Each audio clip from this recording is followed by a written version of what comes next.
So, there are a lot of bad and obsolete creatures in ARK. Once upon a time, I've introduced you to Allosaurus, which I've called the most obsolete dino in the entire game. But, when I was thinking about it, I've reminded myself that there is another even more obsolete dino that should be heavily buffed, but actually got several nerfs during ARK's lifespan.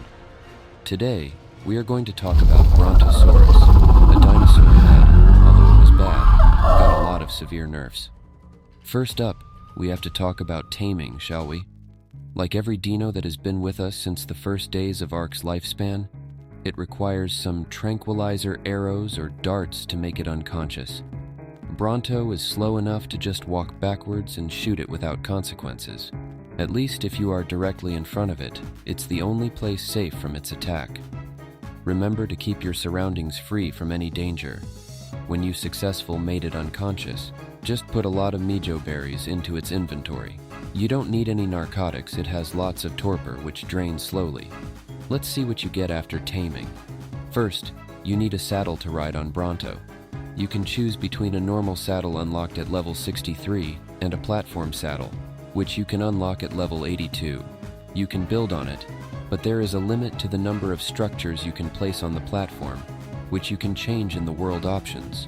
You are also unable to place turrets, pipes, vaults, industrial forges, or gates on it. Brontosaurus has decent stats, but you will probably feel disappointed with its health stat.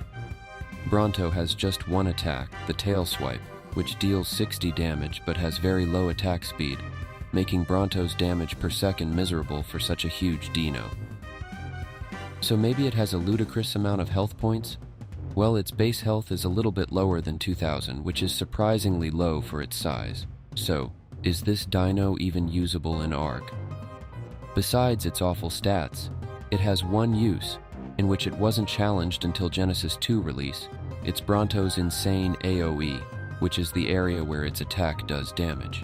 It makes Brontosaurus the best berry collector in the ASA, and second in the ASE, beaten only by the Tech Strider. That's really all this dino can do, besides that it's the best dino for taming Rhynyugnatha and Noglin, but you can also use Karchus and Gygas with the same effect. Let's get back to their combat abilities. You will probably be pretty disappointed from fighting performance of this dino. As we already know, its base health isn't that good, and damage per second isn't much better. It always has been like that, so why didn't Wildcard change something about this iconic creature? You will be surprised, but they've actually done something. For the entire time of Bronto's present, which means ARK's lifespan, they just increased its health by 25%, doubled its weight stat, and made it immune to knockback, which unfortunately were the only buffs that this dino received. Not long after its health buff, Wildcard decreased tamed Bronto's health per level gain by 30%, tail swing AoE by 30%, removed newly added herbivore explosive damage resistance from Bronto.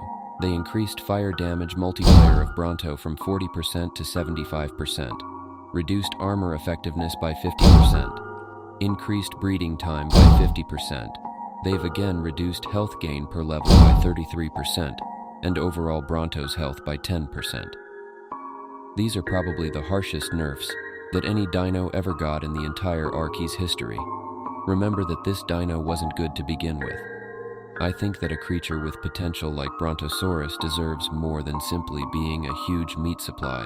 If you want to say that it has a lot of health, I need to show you that after giving 40 levels into the health stat of the Rex and Bronto, the Rex had more health. I need to say that apparently Wildcard has some type of disregard for sauropods. We currently have just 4 of them. The first one has literally 0 damage dealing ability. The second is not worth taming due to its taming method.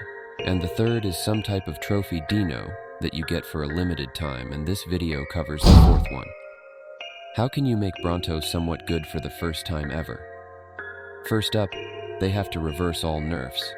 Then they would need to buff its health to at least 3000, increase its damage to at least 120, and maybe even add some new attacks. The great job of showing a somewhat good version of Bronto makes the Kraken's Better Dinos mod, which adds 2 new attacks for Bronto, increase its health to nearly 3000 and makes it able to harvest resources from rocks. That's a lot of changes, but still, it's not enough. But wouldn't that destroy ARK's balance? I am pretty sure that it wouldn't. Most of the servers are using the Brachiosaurus mode, which adds, you guessed it, the Brachiosaurus, which is a powerful sauropod that is not insane due to common sauropod trades, like being very slow and not being allowed to go into boss arenas. Oh, I forgot to say that of course you cannot take Bronto into boss arenas. The second mod that I want to show you, in my honest opinion, adds the best sauropod ever created by modders. By the way, every modded sauropod is better than ARK's original long-necked dinosaurs. This mod is the Diamantinosaurus. It has not much more health than the Bronto, looks much better. Oh, I forgot to say that the Bronto has never got any major changes to its model in ARK since ARK was realized. Diamantina has better damage per second, is faster, its taming method is as easy as Bronto's, has a better platform saddle, and it has a second attack which deals lots of damage, and overall, its potential as a sauropod is much better used than the Brontosaurus. Is Diamantinosaurus overpowered? Well, no. You can't take it into boss arenas, which means that it does not interrupt boss fighting creatures' meta, and most of the creatures that are unable to go into the boss arenas are also powerful, for example Giga or Karcha. So yeah, that's it for today. If you enjoyed watching this video, please consider leaving a like, comment below which dino should I choose for the next episode. And if you like this type of content, you can subscribe to my channel and share this video to your friends.